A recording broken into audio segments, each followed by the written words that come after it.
Muamer Zukorlić was a Serbian politician and Muslim theologian who served as the president and chief Mufti of the Islamic Community in Serbia.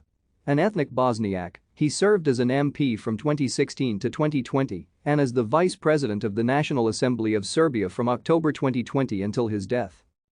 Zukorlić was born on 15 February 1970 in Orlj near Tutin, SFR Yugoslavia, where he grew up with his family. He attended primary school in the village of Rabarije and the Gazi Huzrev Beg Madrasa in Sarajevo. He studied Islamic sciences at the Emir Abdelkader University in Constantine, Algeria, graduating in 1993. He completed his postgraduate studies in Lebanon. After finishing studies in Algeria, Zukorlić became a professor at the Gazi Isa Beg Madrasa in Novi Pazar. In October 1993, he was elected as the president of the newly established Islamic Community of Sandak, a role that he held until early 2016.